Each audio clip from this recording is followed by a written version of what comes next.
Fala galera, tudo bem com vocês? Você sabe, né? Quinta-feira à noite entra no ar Chave do Enem, cada semana com uma área do conhecimento. E hoje nós temos a área do conhecimento de Ciências Sociais e Humanas Aplicadas. E você sabe, é noite de Geografia e História. Mas não sai depois da aula porque tem também correção de natureza. Queridos, o tempo passa rápido, voando. Nós já estamos fechando o primeiro ciclo do terceiro bimestre. Lembrando que o ciclo quer dizer que nós estamos hoje na quarta aula do bimestre. A cada 4 aulas, cada 4 semanas, nós fechamos um ciclo. E cada semana, repetindo, nós temos uma área do conhecimento. Para quem está chegando agora, primeira semana sempre é linguagens. Semana que vem começa um novo ciclo, então vai ser linguagens. Segunda semana, matemática. Terceira, ciências da natureza.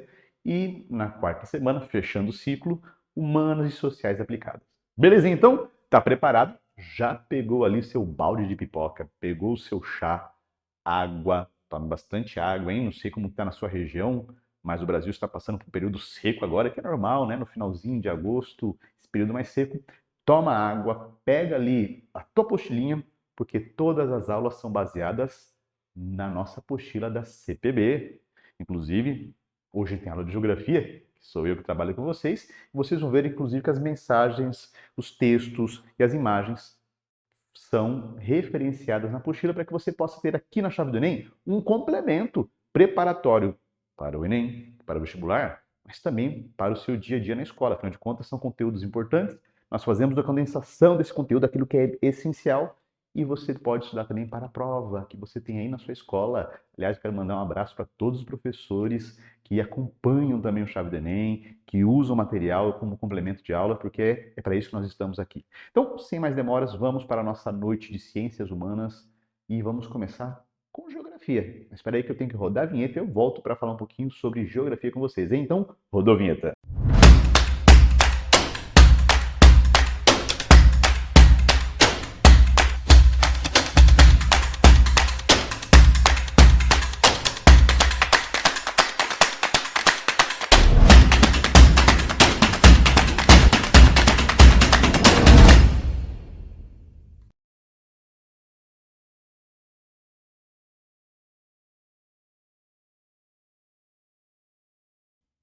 Fala galerinha, voltei depois da vinheta, porque hoje nós vamos trabalhar juntinhos sobre geopolítica. Tá preparado?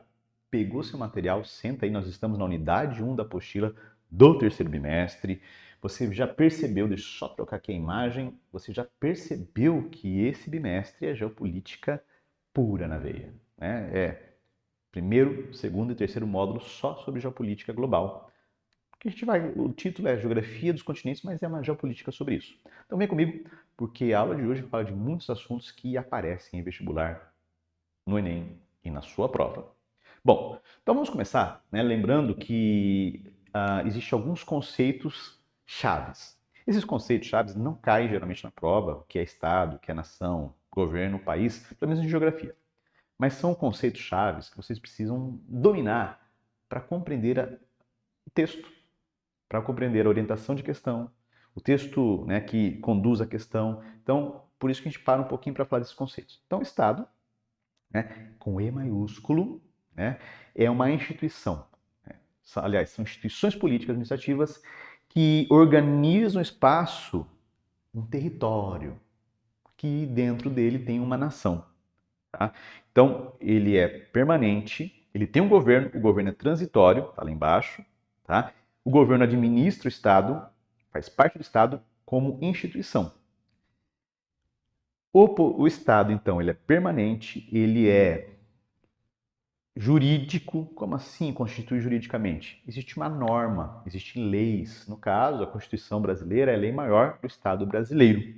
Tá? E dentro desse território, então, tem uma nação cujo objetivo do Estado, na teoria, é fazer com que esse espaço do território seja preservado, sua soberania nacional, sem interferência de um Estado estrangeiro, de um governo estrangeiro, tá? E também atendendo as demandas e as ansiedades de uma população. Mas quando a gente fala população, a gente usa o termo nação.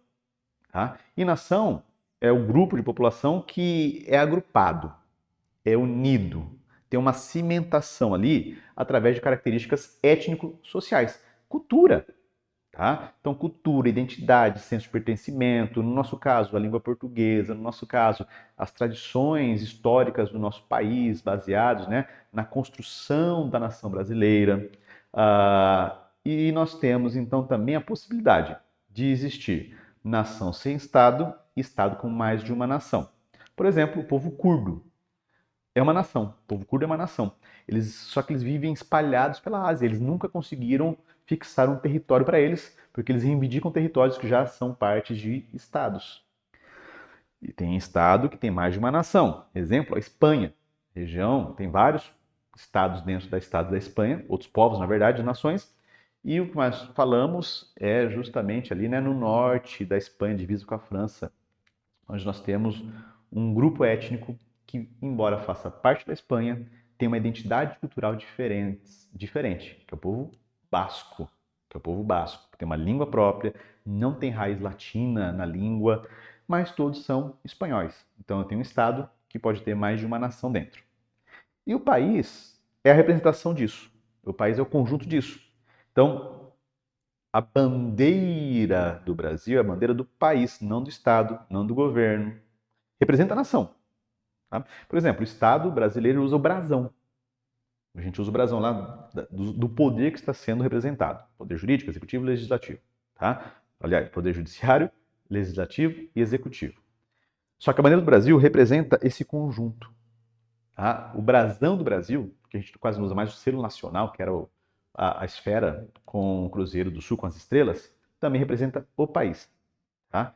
E aí nós temos o país delimitado pelas fronteiras do território, tem uma história e por aí vai, tem toda a simbologia. Então são conceitos básicos que nós precisamos pelo menos entender, para entender também como resolver questões.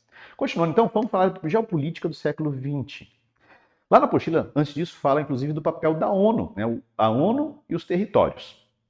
Atualmente, no mundo moderno, pós-Segunda Guerra Mundial, um país é reconhecido pela ONU. Então tem que atender alguns critérios, tem que ser reconhecido por países da ONU para ganhar esse status de país. Se você analisar, existem mais países na FIFA, são 211, do que na ONU, 196, porque alguns territórios não são reconhecidos como países. Ok?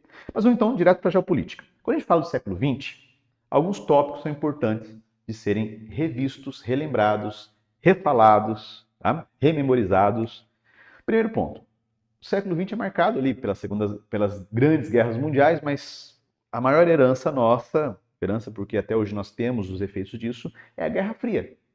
Quando chega o final da Segunda Guerra Mundial, nós vamos ter duas potências. Um mundo chamado bipolar, que está ali também no segundo tópico. Nós vamos ter a potência Estados Unidos e a potência Rússia, que na época saíram vitoriosas da Segunda Guerra Mundial com muito poder, com um capital forte, só que ideologicamente são opostas.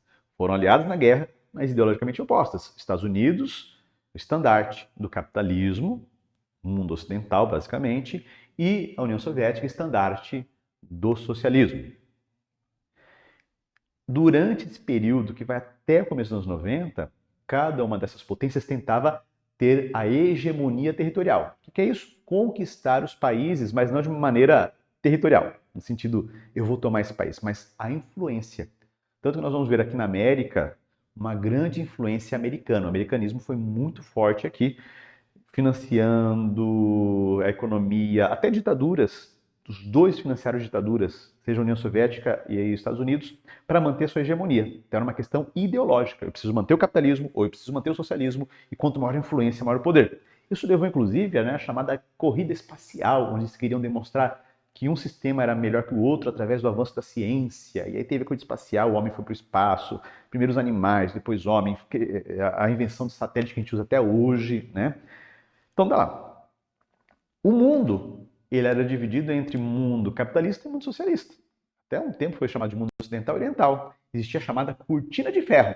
Um mapinha atrás ali do lado dessa cortina de ferro. Né? Então essa cortina de ferro dividia o mundo entre mundo socialista e mundo capitalista.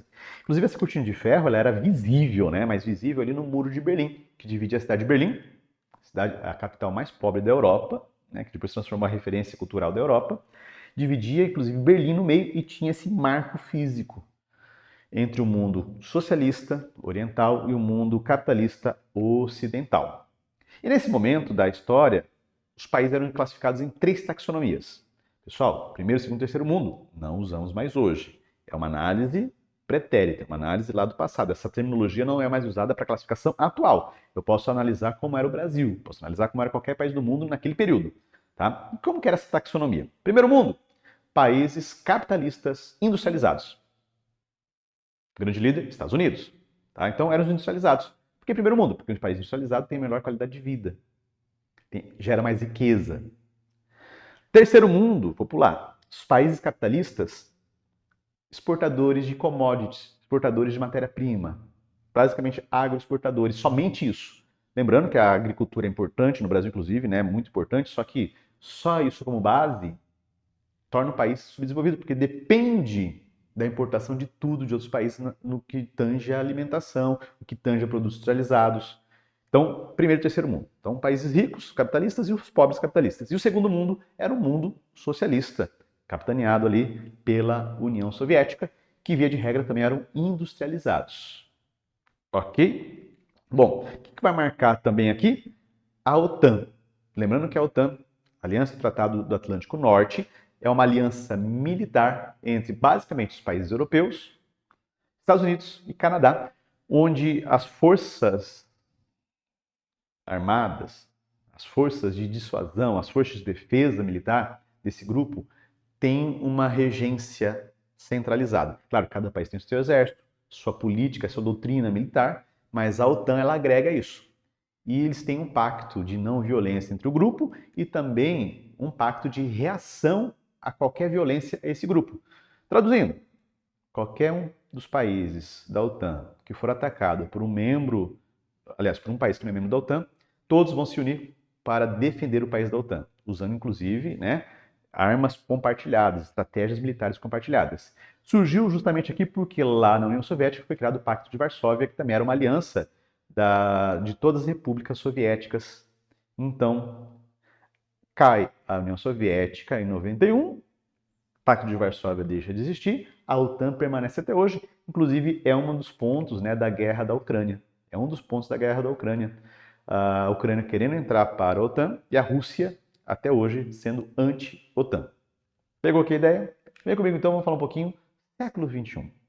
Bom, 1991 oficialmente cai a União Soviética. Nos anos 80 já estava em crise. Na verdade, a crise começa a atingir o mundo oriental, né, o socialismo, lá na década de 70. A própria União Soviética começa a ter um certo declínio. E o mundo socialista também. Teve um país que percebeu isso e mudou seu sistema, que é a China, e a gente vai falar daqui a pouco basicamente de China.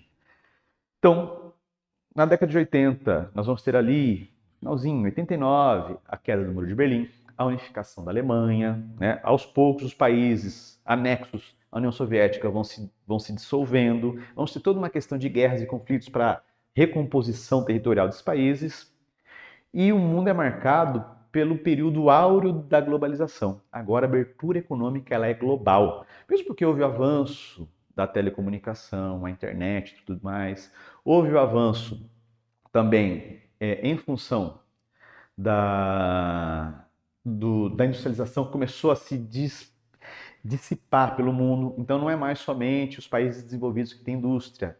Década de 60, 70, os países pobres começam a receber as indústrias. Por quê? Para fortalecer o comércio global. Tá?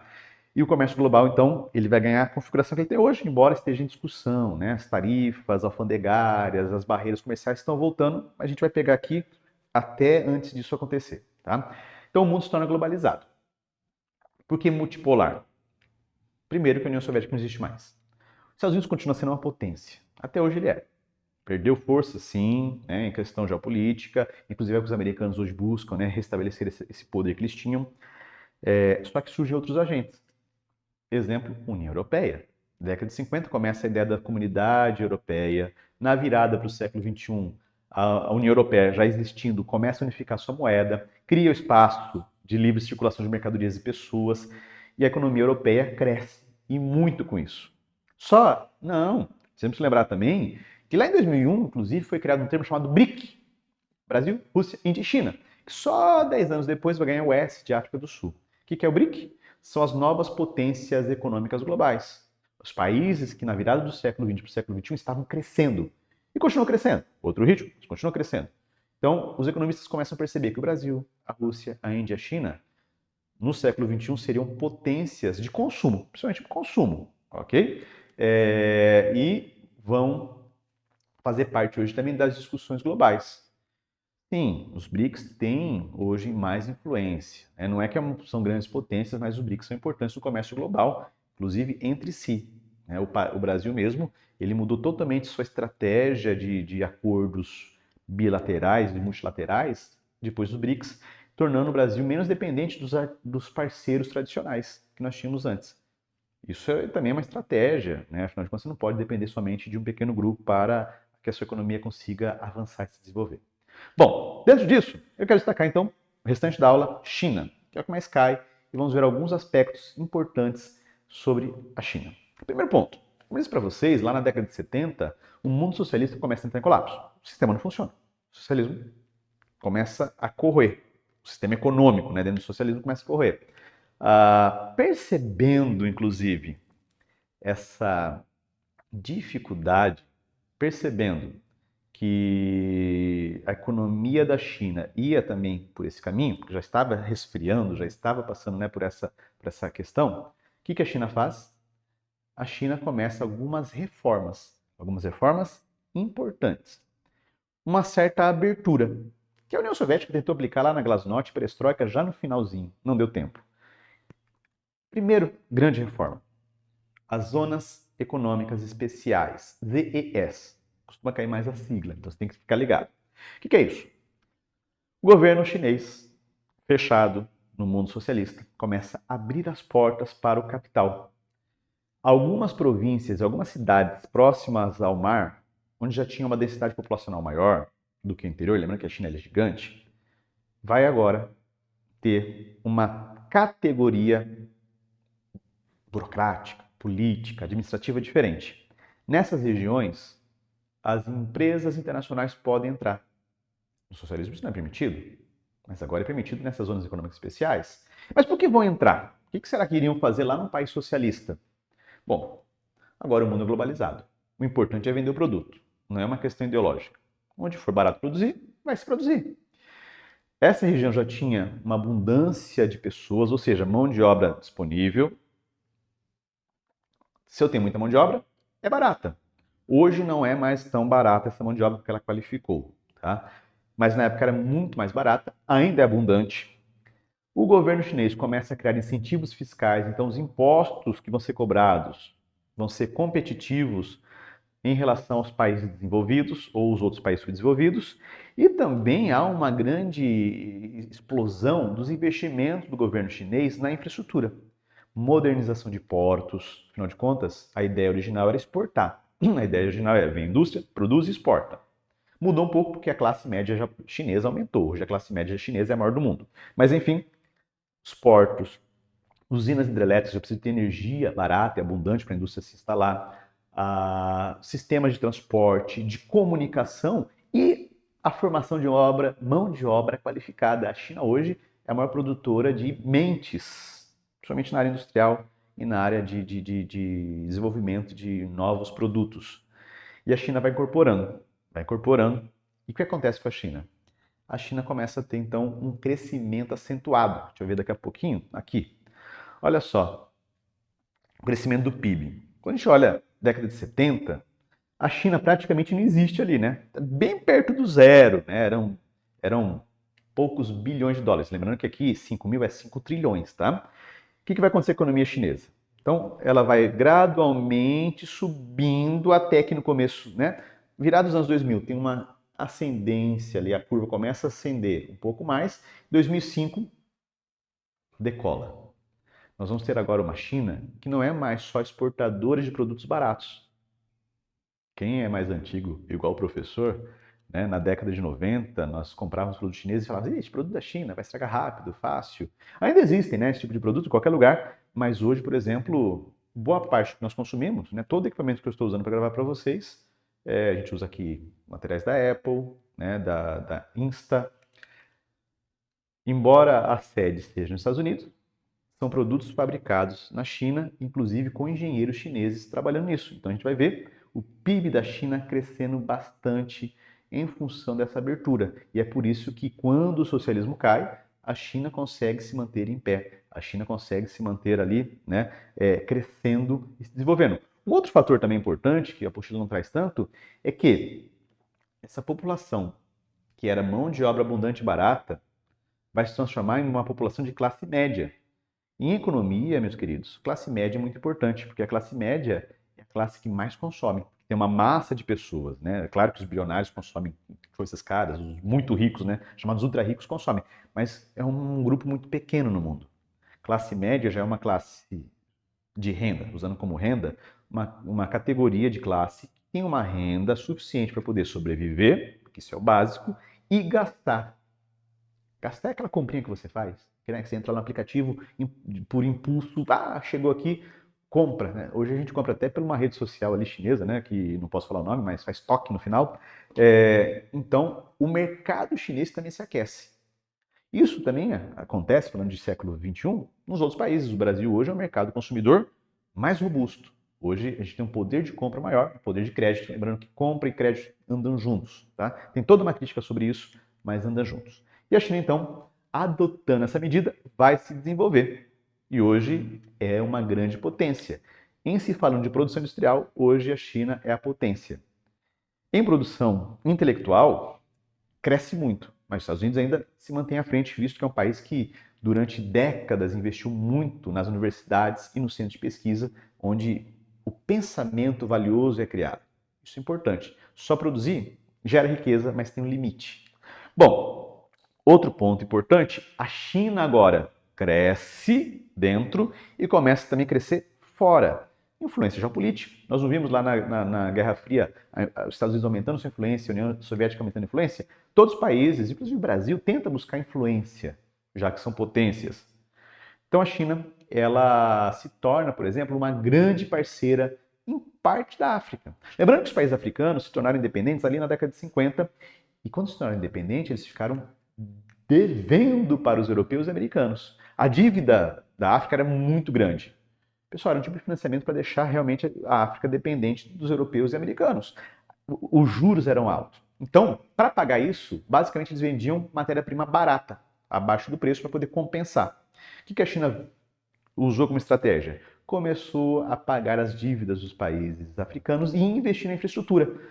Afinal de contas, consegue matéria-prima pagando mais caro que os europeus, mas ainda barato, em relação ao que a China paga na média, e consegue aumentar o mercado consumidor. Estratégia capitalista, né? E aí nós vamos ter um investimento em infraestrutura e logística na África feito pela China. E falando em logística, olha só isso aqui, né? Pensa uma coisa que cai em provas, qualquer tipo de prova. Nova rota da seda chinesa. Tá? O que é essa nova rota da seda? A China percebeu que para poder vender produto, além de ter mercado consumidor, também precisa ter logística. E ela começou a investir no sistema de transporte global, criando portos, criando ferrovias, rodovias com dinheiro estatal. Então a China ela começou a investir dinheiro próprio, com financiamento, financiando outros países também.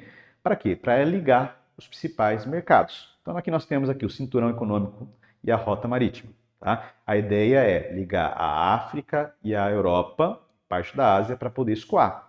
Houve também a tentativa de avançar na América do Sul, mas há um pouco mais de resistência na América do Sul, inclusive o Brasil, né, não aceitou fazer parte da nova Rota da Seda porque busca, né, uma autonomia, um maior desempenho como potência regional e não dependente de outra potência, embora sejam parceiras. A influência chinesa é tão grande que gera uma tensão ali no que nós chamamos de Mar da China Meridional ou Mar do Sul da China. Tá? Essa região ao sul da China, ela é rica em ilhas, em arquipélagos. E também tem a península do Vietnã ali. A China, como eu disse para vocês, vem tentando também se tornar uma potência global e também envolve o crescimento militar. O exército, as forças armadas da China receberam um investimento muito alto também nas últimas décadas. E começaram, né, a ter ali equipamentos e capacidade de circular o mundo e também de dominar o Mar do Sul da China. Por quê? É por ali que passa boa parte das exportações chinesas e há um interesse, é claro, de controlar toda essa área, gerando tensão. Principalmente ali, Taiwan. Dá uma olhadinha depois sobre a questão de Taiwan. E para fechar, né, Hong Kong. Hong Kong. Olha o mapinha ali, né? Hong Kong está ali, ó, juntinho praticamente com a China, tá? Fica lá na foz do Rio das Pérolas. É uma ilha, mas está bem coladinha, bem próxima ali do continente asiático, da parte continental da Ásia, né? O continente é asiático. Bem pertinho da China. Pessoal, no passado, Hong Kong pertencia à China, mas se tornou um protetorado britânico por 99 anos. Foi feito um acordo. Quando vencesse o prazo, que foi em 1997, tá tudo errado aqui um pouquinho, tá? Depois corrige ali, a China voltaria a ter domínio sobre Hong Kong, mas tinha uma condição. Hong Kong se tornou capitalista, de mercado. A China, ela é socialista de mercado. Uma invenção chinesa. Hong Kong não. Inclusive, sede de bancos britânicos ficava em Hong Kong, porque ela é um paraíso fiscal, então não paga imposto, também pode ter dinheiro sim de fontes duvidosas, tá? Mas enfim. Então o acordo é, você pega de volta, mas tem que ficar pelo menos 50 anos como um território autônomo. Pertence à China, mas tem um governo próprio, tem uma democracia, isso sim, bem interessante, uma democracia participativa, né, mais aberta. E nós vamos ver a China aumentando a tensão sobre isso. Nós vamos ter a China aumentando a tensão sobre isso. A China aceitou, só que agora, 2015, né, a partir de 2015, começou a impor algumas leis que restringem a democracia, diminui a participação do parlamento local, do poder local, atrelando ao poder central chinês. Isso gerou revoltas em Hong Kong contra a China e foram reprimidas a mando do governo de Pequim. E é claro, o mundo ocidental, Estados Unidos e os países da Europa, apoiaram Hong Kong para que pelo menos mantenham, né, o que é o acordo ali de uma certa democracia, uma certa liberdade econômica. Deu para entender, pessoal? Tá? Esse é um assunto muito importante, cai muito em vestibular. Volta, vê de novo. Dá uma olhadinha também na sua apostila a questão do Tratado da Antártida, tá? Não coube aqui na nossa aula em questão de tempo, mas vale a pena você dar uma olhadinha depois também. Espero que vocês tenham compreendido. É um assunto legal de estudar e também bastante cobrado, porque é bem atual. Um forte abraço, não sai daí porque depois tem história e rodovinheta.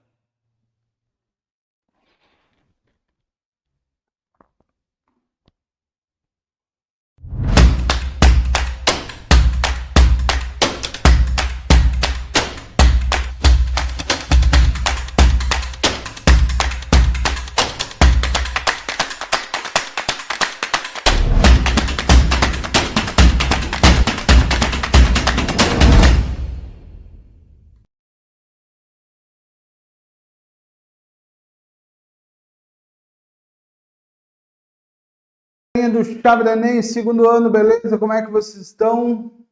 Vamos começar para mais uma aula aí agora de história da tão querida, amada nossa história velha de guerra.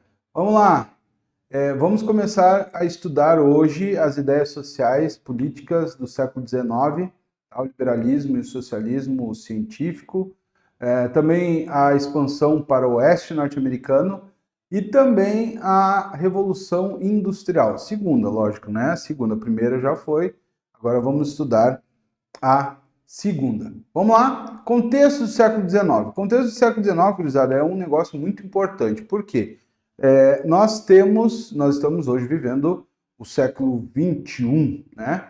Mas boa parte das questões que mexem com o nosso mundo hoje, muitas delas têm suas raízes ali no século XIX. Foi um século extremamente importante de muitas mudanças assim efetivas mesmo, que fizeram com que boa parte das coisas que acontecem hoje tenha a sua raiz ali, tá? Então vamos lá, vamos falar um pouquinho aí sobre as transformações profundas na política, na economia da sociedade no século XIX.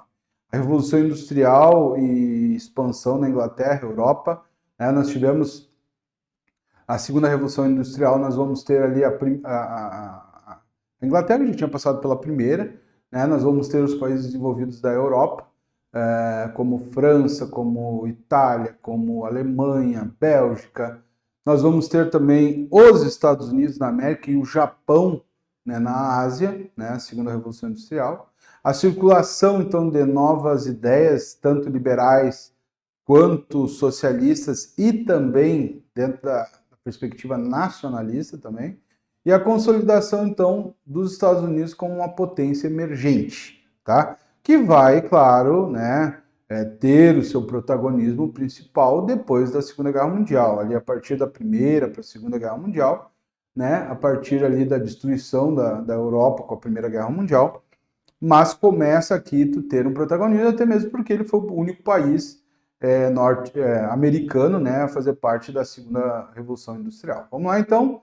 Vamos começar, então, pelo liberalismo, né? O liberalismo ele tem algumas ideias interessantes e a gente fala muito sobre isso, principalmente o pessoal olha, vê na internet. Mas o que é essa questão do liberalismo, né? Então, o liberalismo ele está ligado à questão das liberdades individuais, dos direitos civis, né, da liberdade de expressão, a liberdade de ir e vir, a liberdade religiosa, política, que começa a ser, né, falado aí nesse momento aí. A questão também do livre mercado, né, a propriedade privada, que é uma das grandes bases do liberalismo, né, a defesa da propriedade privada, o Estado limitado, um Estado mínimo, o mínimo possível, o Estado deveria intervir o mínimo possível, tanto na política quanto na economia, né, é aquela ideia do deixe fazer, deixe passar, né, a questão da lei da oferta e da procura, né, representação política é coisa do Estado, mas dentro da perspectiva econômica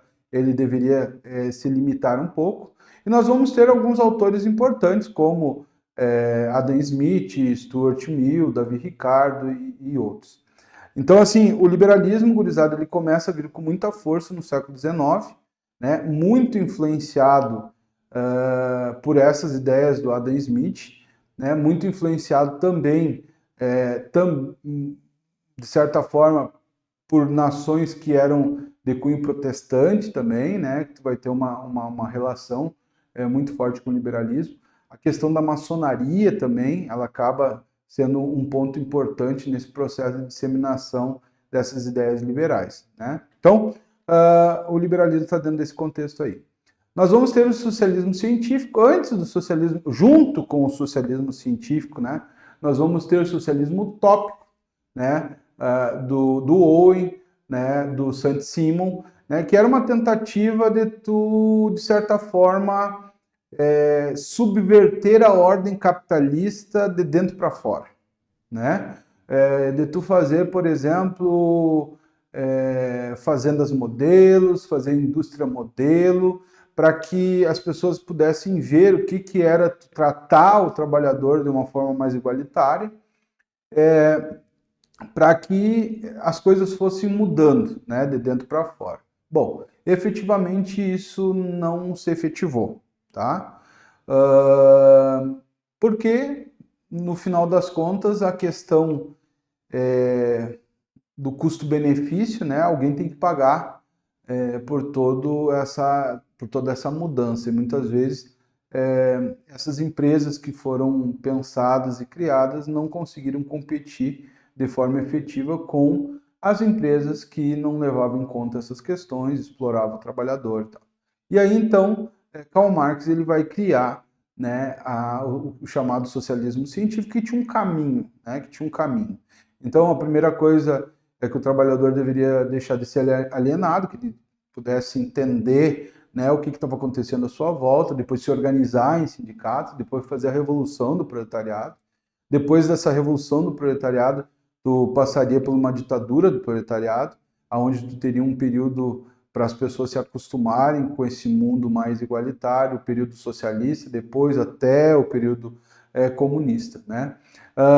Nós vamos ter também uma perspectiva muito forte dentro da questão da luta de classe, né, como motor da história, né? Então, dentro do contexto histórico, nós sempre tivemos aqueles que foram os opressores, os oprimidos, né? Aqueles que mandaram, aqueles que obedeciam, aqueles que eram os donos dos meios de produção e aqueles que vendiam a força de trabalho, né? Então, o objetivo da sociedade sem classe, sem propriedade privada, dos meios de produção, então, era o grande objetivo final, né? Para isso, tu teria todo um caminho a ser seguido, certo? E os principais autores dessa ideia foram, né, Karl Marx e Friedrich Engels, certo?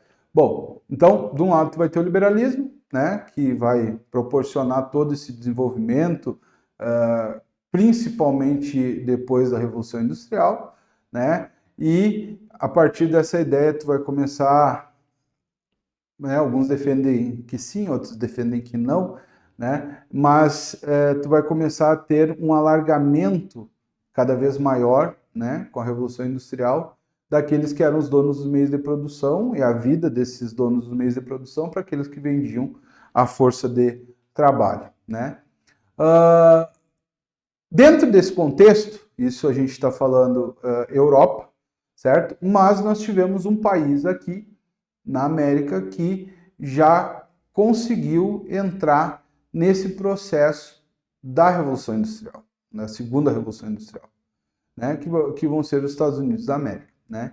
Então, como é que os Estados Unidos começou como nação, né? Então, é feita a independência dos Estados Unidos está ligada às 13 colônias de imigração inglesa aqui na América, né? Então, ficava apenas no lado Atlântico. Porém, a partir do século XIX, principalmente, né? Final do século XVIII, eles vão fazer a independência, mas mais efetivamente no século XIX, vai ter algumas coisas que fizeram com que o povo acabasse indo para o oeste, em direção ao oeste dos Estados Unidos, né? Aqueles filmes do faroeste lá e tal. Não sei se vocês gostam, mas talvez os pais de vocês, os avós de vocês gostavam muito, né? Que era justamente sair desse lado dos Estados Unidos e ir para o lado do oeste norte-americano, né? O oeste selvagem, que o pessoal falava, né? Então, algumas coisas foram importantes. Por exemplo, a questão da locomotiva, né? É muito difícil de tu passar todos os Estados Unidos a cavalo, por exemplo, né? Ou de carroça, né? A questão também da ideia de que tinha ouro no lado oeste dos Estados Unidos, né? Então, tu vai começar a ter uma necessidade também de que os imigrantes, olha que coisa interessante, né? Os Estados Unidos, a gente sabe, né, que historicamente ele foi construído em cima de uma maciça, né, imigração, né? Coisa que hoje é um grande tabu nos Estados Unidos, mas eles chegavam no lado leste dos Estados Unidos e iam em direção ao lado oeste, né, nesse processo de colonização. Nisso daí, né, eles tiveram guerra, por exemplo, contra os mexicanos, que hoje praticamente o México é a metade do que era nesse período aí. Fizeram guerra também contra os indígenas, tomaram território, compraram território, né, compraram território da Rússia, da França, negociaram com a Espanha, né? E também uma coisa que é interessante, existia uma ideia naquela época que era a questão do destino manifesto, ou seja, que o homem, né, branco, cristão, civilizado, teria como obrigação tomar de leste a oeste dos Estados Unidos. E eles levaram ao pé da risca aí essa teoria, né? E depois tentaram expandir para o resto da América, né? Nesse período aí, então, nós temos um processo de colonização muito grande nos Estados Unidos, ao ponto de que hoje nós temos aí 50 estados norte-americanos, né? Tomaram todo aquele território. Depois, nós vamos passar por um processo, gente, de pensamento da seguinte forma. Olha, bom, nós vamos seguir o modelo sul, que é o modelo agroexportador, monocultor, as plantations, ou nós vamos seguir o modelo do norte dos Estados Unidos, né? Mais industrializado, mão de obra livre, mão de obra familiar, pequena propriedade, né? Só que tu tinha um problema aí, né? Que era a escravidão, né? Então, essa escravidão, ela era muito defendida pelo sul e o norte era contra, né? Tu vai ter lá os dois grupos, né? Os Yankees, os confederados, e eles vão entrar em conflito justamente para fazer uma questão política, né? Ideológica, para ver quem que ficaria aí com o controle da ideia do que deveria ser os Estados Unidos? E o norte vence, né? Então, tu vai ter um processo de aceleração, que era o modelo norte-americano, né? E tu vai ter também uma intensa, dentro desse aspecto aí todo, né? Uma intensa urbanização e imigração de todos os Estados Unidos, né? Então, tu vai ter essa característica. Com relação à questão da Revolução Industrial, nós vamos ter, né, na primeira Revolução Industrial, a questão da máquina a vapor, né, os teares mecânicos, siderurgias, ferrovias, né, e isso depois vai ser retomado, vai ser continuado na segunda Revolução Industrial, com o incremento também dos motores a combustão interna. Nós vamos ter também o início de uma indústria fabril, principalmente nesses outros países que nós falamos aí, que entraram na segunda Revolução Industrial, uma intensa urbanização e uma nova disciplina de trabalho. Porque o que acontecia? Até então, as pessoas elas viviam no campo, elas trabalhavam no campo. Então, tu tinha algumas atividades que eram sazonais, né? Tu ficava muito limitado ao tempo que eu digo, não o tempo relógio, mas o tempo natureza, né? E a partir então da indústria, tu vai ter todo um processo de dificuldade de implementar certas rotinas, né? Tu tem alguns livros na área de administração que tu começa a ler, tu percebe muito essa dificuldade de tu impor esse ritmo relógio, né? Esse ritmo de trabalho, porém, com o advento das fábricas, né? Então tu vai ter que ter todo esse processo de regularização do trabalho. A Inglaterra, então, ela passa a ser o berço, mas existe toda uma difusão na Europa, nos Estados Unidos e no Japão. Tá? Então tu vai ter também condições duras, né, de trabalho, por quê? Porque o trabalhador era exposto a uma rotina de trabalho bastante pesada, de 14, 16 horas por dia, em média, né? Baixíssimos salários, né? Onde iria dificultar muito a vida desse proletariado, certo? E aí, quais são as consequências, né? Tu vai ter a consolidação do capitalismo industrial, que até então tu tinha o capitalismo comercial, agora tu passa a ter o capitalismo industrial, essa vai ser a grande diferença, né? O capitalismo geralmente era gerado a partir do comércio, agora a indústria. O crescimento urbano acelerado, né? Tu vai ter um incremento muito grande das cidades europeias, inglesas e também norte-americanas, com a classe social da burguesia, os operários, né? Então, essa luta de classe que vai ser falado por Marx vai ficar cada vez mais evidente. Os conflitos trabalhistas e a legislação social, né, que não se tinha no início, mas que passa a ter com o decorrer do processo, né? Aqui no Brasil, por exemplo, nós vamos ter a consolidação das leis do trabalho apenas com Getúlio Vargas, isso no século XX já. Hegemonia europeia americana na economia mundial, né? Então, principalmente até a Primeira Guerra Mundial, uma hegemonia muito forte da Inglaterra ainda, né? Mas depois da Primeira Guerra Mundial, aí nós já vamos ter um protagonismo muito forte dos Estados Unidos e que vai sustentar até hoje. Claro que a partir então da Guerra Fria e final da Guerra Fria nós vamos ter aí a chegada da China também nessa disputa, mas o Japão também continua sendo uma grande economia mundial, tá bom? E aí, o encerramento de tudo isso, então, século XIX, capitalismo industrial versus a crítica social, né, socialista. Os Estados Unidos e a Europa no centro do sistema econômico, muito acirrada essa ideia no século XIX. E alguns legados, né? Direitos, lutas sociais e tecnologia como os pontos principais desse momento da história. Espero que vocês tenham gostado, espero que vocês tenham entendido aí esses três momentos, esses três assuntos que estão misturados, né, que estão relacionados nesse século XIX que foi tão movimentado. Tá bom? Um grande abraço, espero que vocês tenham gostado. Façam as atividades, tá? Façam as atividades e ficamos por aqui. Um grande abraço.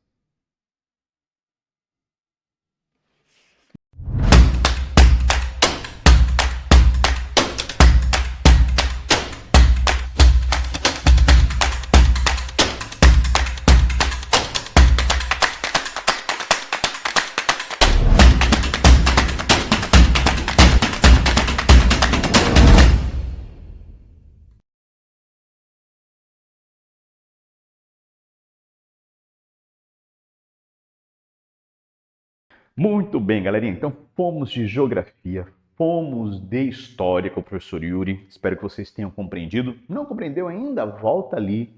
Você pode assistir quantas vezes você quiser. Lembrando que aqui no canal da Educação Adventista do Brasil você tem acesso à nossa playlist. Nós estamos aqui no 4º ano de Chave do Enem. Tem muito conteúdo para que você possa acompanhar. Olha, cada ano nós temos 32 episódios por série. Então, olha a riqueza de material que está aqui na playlist Chave do Enem, no nosso canal da Educação Adventista. Se você não é inscrito, convido você a se inscrever, deixar aqui a sua contribuição para que você possa receber conteúdo e também compartilhar com quem está estudando no vestibular, para Enem, para a prova da escola. Estamos aqui disponível para você que é da nossa rede da CPB e também para quem está nos conhecendo agora. Estamos aqui para que você possa ter acesso livre a esse conhecimento. Isso é muito importante. Então vamos lá. Segundo bloco é bloco de correção de exercícios. Mas você sabe que de vez em quando nós temos aqui um quadro chamado Chave de Ouro. Dica sobre redação. Claro que o foco agora é redação do Enem. Então, antes da correção dos exercícios, você ficará com a nossa chave de ouro do Enem. O professor Tuts vai dar dicas sobre redação do Enem. Então, não sai daí, vem o chave de ouro e depois já entra a correção de exercícios do simulado que fechou na semana hoje. Aliás, abriu semana passada, fechou hoje, que é o de natureza. E lembrando, depois da aula, abre o simulado de humanas, que nós vamos corrigir semana que vem, juntamente com as aulas de linguagem. Fechou então? Fica aí, não sai e rodou a vinheta.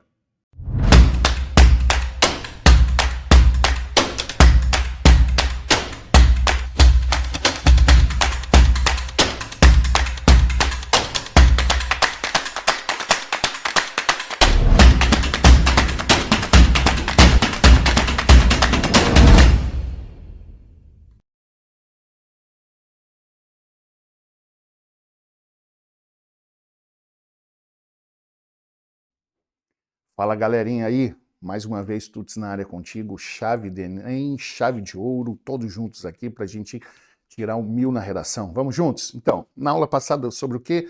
Nem foi uma aula, foi uma dica, né? Uma chave de ouro aí de dica real para você, como que você faz uma redação. Lá a gente trabalhou o bloco introdução. Lembra que eu falei que nós vamos trabalhar com 4 blocos? Então, um é a introdução, um é o desenvolvimento 1, outro desenvolvimento 2 e outra a conclusão. Só que dentro de cada um desses blocos, você vai construir pelo menos 3 blocos. Então a gente construiu 3 blocos lá na introdução, certo?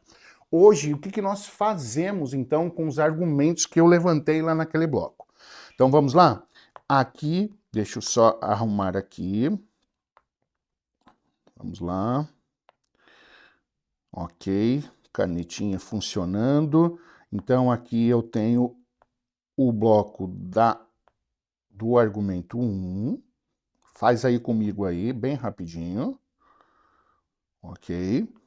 Pelo menos 3 períodos, ok? Então aqui nós vamos chamar de D1, desenvolvimento 1. Fechou? Lembra que lá na introdução você trabalhou uma coisa chamada tese, argumento 1, argumento 2? Pois é, aqui você vai desenvolver o seu argumento 1. Então aqui o seu argumento 1, que via de consequência é uma causa da tese. Fechou? O que eu faço no bloco 1 então, Tuts? Vamos lá? A primeira coisa que você vai colocar aqui, você vai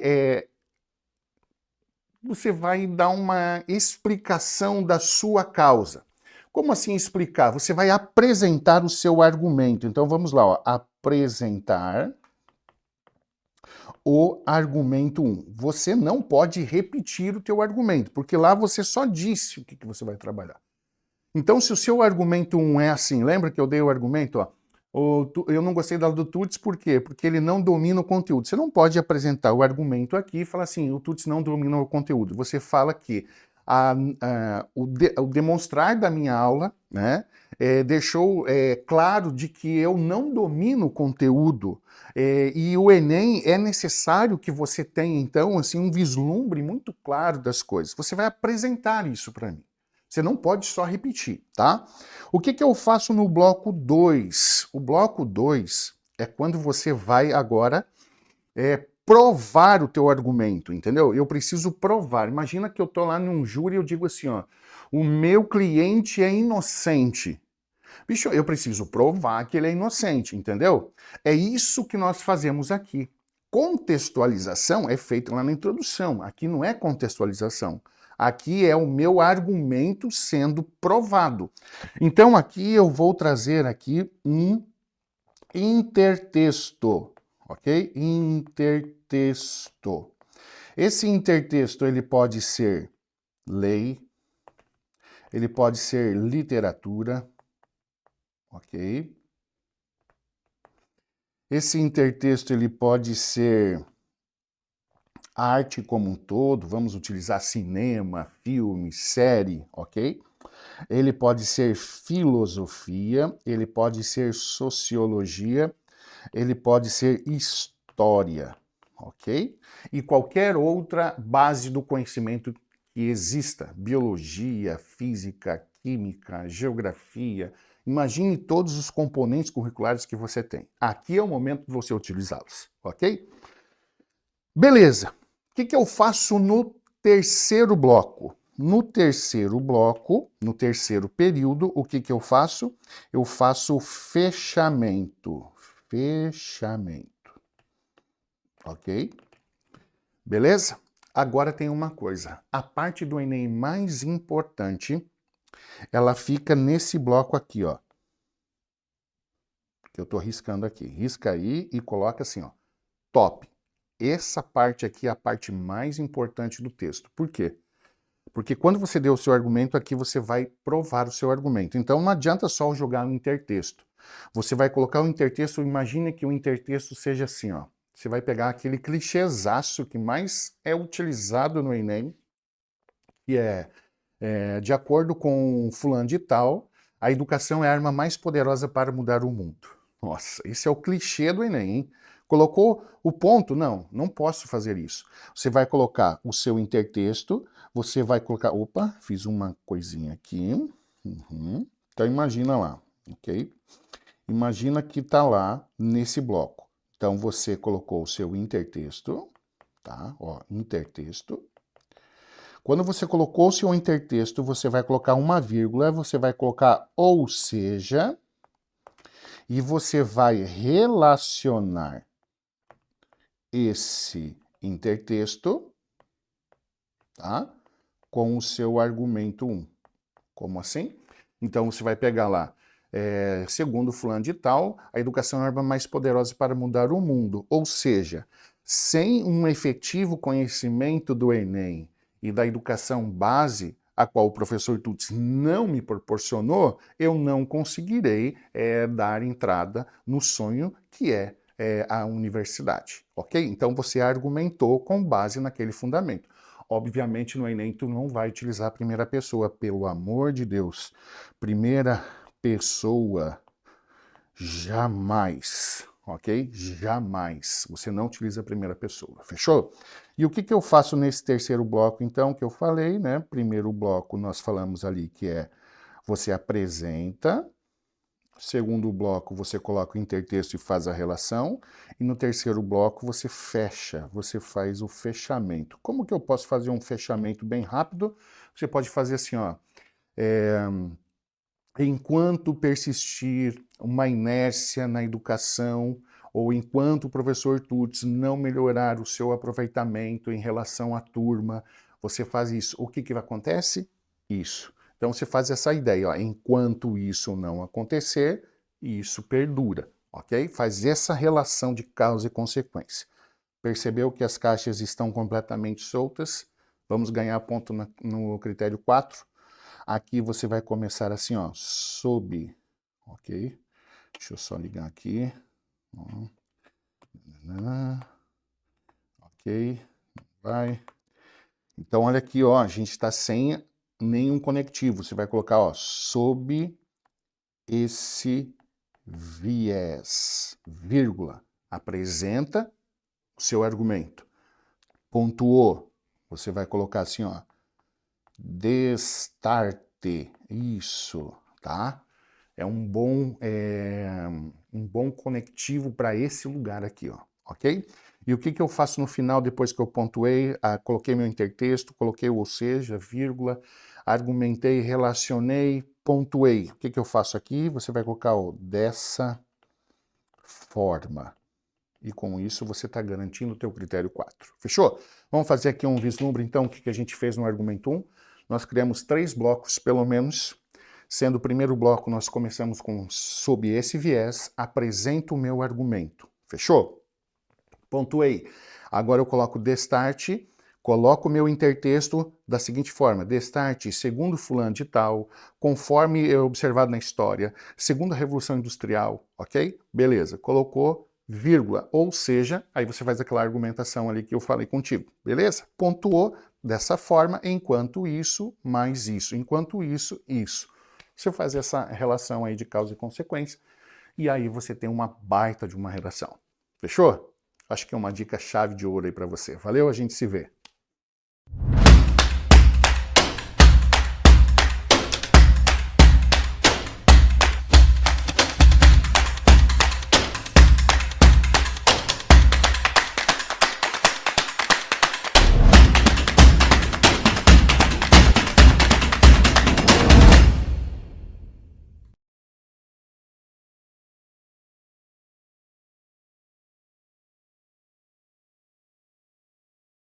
Olá, pessoal, tudo bem? Espero que todos vocês estejam bem, espero que vocês tenham feito de verdade os exercícios.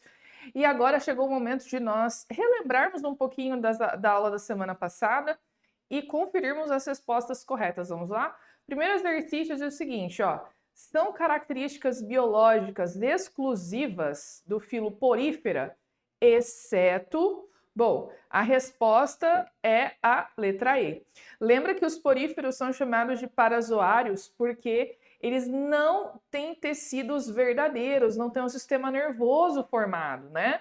Eles têm células, são pluricelulares, mas as células deles não formam tecido, não funcionam como um só, não tem uma função específica, né? Esse conjunto de células tem morfologia parecida, etc. Então, essa é uma característica de fato essencial que separa os poríferos dos outros animais. Então, você que está se preparando aí para o vestibular, não se esquece de anotar isso que você não pode esquecer. Próximo exercício fala a respeito de um fenômeno bastante preocupante que tem acontecido com os corais e que é o impacto direto das mudanças climáticas. Então, olha só, diz aqui no enunciado que as alterações provocadas pelo aquecimento global comprometem diversos ecossistemas e dentre os mais severamente atingidos e são os recifes de corais, pois o aumento da concentração de gás carbônico eleva a concentração de gás carbônico, o aumento da concentração de gás carbônico na atmosfera vai fazer com que esse gás carbônico se difunda na água, se misture com a água e forme ácido carbônico. Então o pH da água vai diminuir, vai ficar ácido. Então tem que ser acidez a primeira palavra. E a temperatura da água.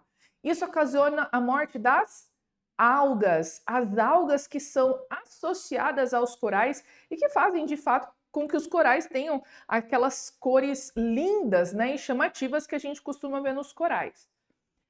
Associados aos pólipos dos corais, que sem essa associação perdem grande parte do seu suprimento nutritivo e tendem à morte. Esse fenômeno denominado branqueamento. Então, se essas algas não conseguem se fixar nos corais, os corais não ficam todos coloridos, viçosos, consequentemente vão ter dificuldades de nutrição e vão ficar mais branquinhos. Isso indica que os corais estão morrendo. Letra C é a resposta correta. Próxima questão, a questão de uma doença que, olha, despenca no vestibular o Enem, porque é um problemão de saúde pública e está muito ligado com questões relacionadas ao saneamento básico, ou seja, tratamento e acesso à água potável e esgoto. Então aqui está dizendo que a esquistossomose é uma inflamação do fígado e do baço causada pelo Esquistossoma mannsoni e o contágio ocorre depois que as larvas são liberadas na água pelo caramujo do gênero Bionfilaria, que é o seu hospedeiro intermediário e penetra na pele humana. Depois do diagnóstico, o tratamento tradicional utiliza medicamentos por via oral para matar o parasita dentro do corpo. E uma nova estratégia terapêutica baseia-se na utilização de uma vacina, que é feita a partir de uma proteína extraída do verme, que induz o organismo humano a produzir anticorpos. Então, uma vantagem da vacina em relação ao tratamento tradicional é que ela poderá, letra E, eliminar o esquistossomo dentro do organismo antes da manifestação dos sintomas, ou seja, a gente vai treinar o corpo humano para reagir mais rápido, eliminando este verme e não deixando ele se proliferar e causar os sintomas. Temos aqui, então, a nossa última questão, que também é uma questão que fala de doenças, e você tem uma tabela aqui, em que temos 3 municípios: esquistossomose, ascaridia, filariose e ancilostomose, doenças causadas por vermes. E aí, com base nessa tabela, esses conhecimentos sobre verminose, você precisa assinalar a alternativa correta. Resposta correta, letra D. O município 2 poderia tomar como medida preventiva contra a sua doença de maior prevalência. O que é a doença de maior prevalência? A doença de maior prevalência é aquela doença que está, então, com um número muito grande de indivíduos contaminados. Se a gente olhar aqui no município 2, a filariose tem 321 pessoas contaminadas. E a filariose é uma doença causada por um verme, um nematóide, que é transmitido por um mosquito. Então, se a gente controlar o vetor, matar o vetor, a doença não é transmitida e as pessoas não ficam doentes. Por isso, a resposta é a letra D. Muito obrigada por você ter chegado até aqui e a gente se vê no próximo simulado. Até!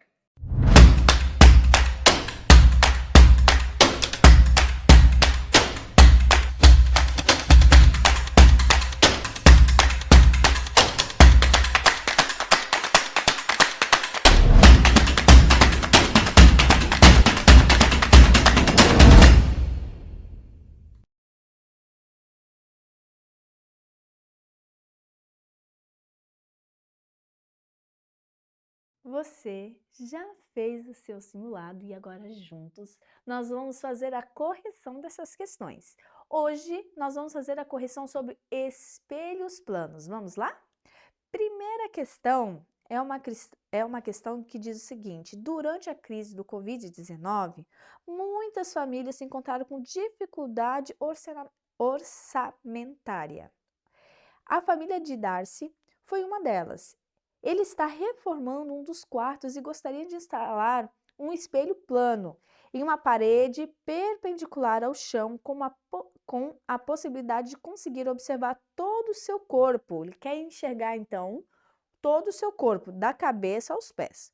Supondo que Darcy tenha 165 centímetros de altura e a sua distância ao espelho é 40 centímetros. Assinale a alternativa que apresenta corretamente a melhor altura do espelho plano que deverá ser instalado. No próximo slide, nós temos ali a imagem. Então, olhem aqui a imagem desenhada. Então, nós temos o Darcy, que está em pé, que tem 165 centímetros de altura. Temos o espelho e a altura do espelho também em relação ao solo, podemos chamar de H. E ele está vendo desde os pés até a sua cabeça, lá dentro do espelho. Não esqueçam que a imagem ela é do mesmo tamanho que o objeto, tá bom? E a mesma distância que você está, o objeto está do espelho, é a mesma distância do espelho até a sua imagem, beleza? Como nós temos aqui, a luz sempre se propaga em linha reta, vamos fazer semelhanças de triângulos. Nós vamos fazer o triângulo maior e depois nós vamos, ó, eu vou fazer com outra cor até, o triângulo menor, ó. Temos um pretinho menor e o maior. Então, nós vamos fazer a altura com a distância e a altura com distância. Então, é 165 centímetros da altura do Darcy, com 40 mais 40 que fica 80, com a distância. Agora, nós vamos pegar a altura aqui do espelho ao chão, dividido pelo triângulo menorzinho aqui, ó, que é 40. Então, se a gente multiplicar cruzado, essa altura aqui vai dar 82,5 centímetros. Simples, né? Mas não esqueçam de fazer comparação de triângulos, tá bom? Fazendo semelhança entre eles, porque a luz sempre se propaga em linha reta. Você acertou? Muito bem. Vamos agora para a próxima questão, que essa questão aqui diz o seguinte: Após assistir um vídeo na internet, um aluno decidiu reproduzir o experimento e determinar a altura da geladeira. Então colocou um pouco de água em um prato raso no fundo, com fundo preto, e procurou a melhor posição para visualizar o vértice superior da geladeira refletindo no centro do prato. Em seguida, com a trena, mediu a altura do chão aos seus olhos, que deu 160 centímetros, e a distância do seu pé ao centro do prato, 56 centímetros, e do centro do prato até a geladeira, 70 centímetros, tá? Aí ele diz o seguinte: a partir destes dados, por semelhança de triângulos, calculou a altura, ele quer calcular a altura da geladeira. Na próxima questão, na próxima slide, nós temos aqui o desenho, tá? E a pergunta. No entanto, como a altura da geladeira pode ser medida diretamente, para comparar, ele efetuou a medida direta. Ele foi lá e mediu direto, deu 190. Qual é o valor absoluto da diferença entre a altura obtida experimentalmente e comparada com o valor medido diretamente na geladeira? Então, a gente tem que fazer essa comparação. Tem que descobrir, através de semelhança de triângulos, qual é a altura que ele chegou experimentalmente e subtrair do valor que ele fez a medida direta. Então, nós temos aqui, ó, 2 triângulos, certo? Esses 2 triângulos, ele temos a altura aqui da geladeira até essa reta normal, estão vendo aqui? Então, é um triângulo, um aqui, e o outro com a altura dos olhos dele aos pés até o prato. Então, vamos fazer aqui, ó, a altura da geladeira que eu não sei, dividido por 70, altura, igual o 160 dividido por 56, porque nós temos ali 2 triângulos, comparando os dois. Multiplicando cruzado, essa altura aqui deu 200 centímetros. Então, experimentalmente, ele chegou ao valor de 200. Mas olha ali, a medida direta foi 190. Então, qual foi a diferença entre eles? 10 centímetros. Então, a resposta correta ficou letra B de bola. Acertaram? Muito bem. A terceira questão é uma questão da Federal do Rio Grande do Sul. Diz o seguinte: na figura abaixo, representa um objeto pontual luminoso, representa um espelho plano e um observador. A imagem do objeto está corretamente posicionada em que ponto? Então, nós temos aqui, ó, o objeto, nós temos aqui o objeto, certo? E nós temos aqui o observador. Para que a gente possa saber exatamente a posição do objeto dentro do espelho, o que nós vamos fazer? Nós vamos sair com os raios luminosos, tá? Toda vez que ele reflete sobre um espelho plano, ele reflete com o mesmo ângulo de incidência. Agora eu vou lá na outra extremidade, tá? Linha reta, ele reflete com o mesmo ângulo. Então, este daqui é o campo visual. Se eu fizer o prolongamento dos raios luminosos, olha aqui, aonde está posicionado o meu objeto? No ponto 1. Resposta correta, letra A. Muito bem. Estou muito feliz com a forma que vocês têm conduzido os exercícios, têm resolvido, mas não esqueçam de assistir à próxima aula de Chave do Enem. Um abraço e um beijo e até!